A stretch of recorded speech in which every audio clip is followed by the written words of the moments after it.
নুৰিছা কিচেনলৈ স্বাগতম। আশা কৰোঁ সকলোৱে ভালে আছে। আজি মোৰ ৰেচিপিটো হ'ল চিকেন ৰোষ্ট। আৰু চিকেন ৰোষ্টটো মই কেনেদৰে বনাইছোঁ আজি আপোনালোকক দেখাই দিম। এই চিকেন ৰোষ্টটো বনাই দেখাই দিম। চাওক কিমান ধুনীয়া হৈছে চিকেন ৰোষ্টটো। আৰু চিকেন ৰোষ্টটো মই কেনেদৰে বনাইছোঁ আপোনালোকে মোৰ ফুল ভিডিঅ'টো চাব আৰু চোৱাৰ আৰম্ভণিতে এটা লাইকো দিব। এইফালে গেছত কেৰাহী বহাইছোঁ আৰু কেৰাহীত দি আছোঁ মিঠাতেল। আৰু এতিয়া বেৰেষ্টাটো বনাই ল'ম।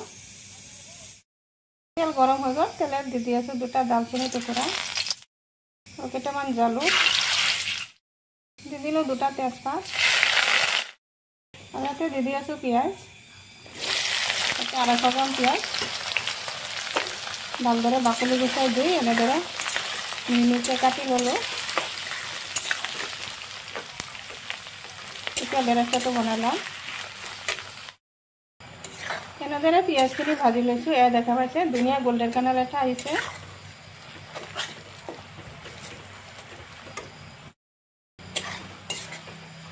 আৰু এতিয়া দি আছে ইয়াতে চিকেনখিনি। ইয়াতে 1 কেজি চিকেন আছে। চিকেনখিনি ভালদৰে লৰাই দি আছে।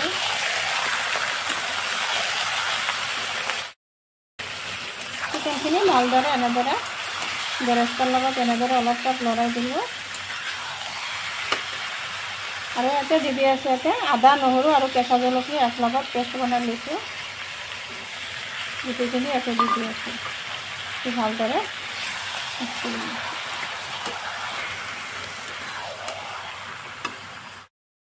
আদা নহৰুখিনিও ভালদৰে মিক্স কৰি দিলোঁ।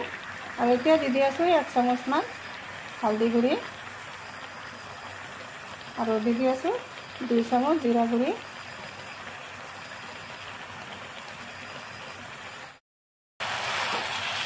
এইখিনি মছলাখিনি ভালদৰে অলপ লৰাই দি আছোঁ।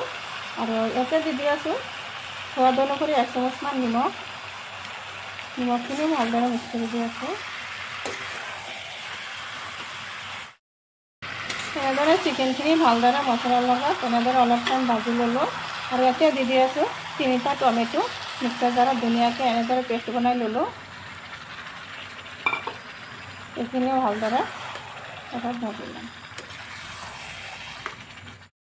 আৰু এতিয়া চিকেন ৰোষ্টটো এনেদৰে 10 মিনিটৰ কাৰণে ঢাকি দি আছোঁ। আহিলোঁ 10 মিনিট পিছত।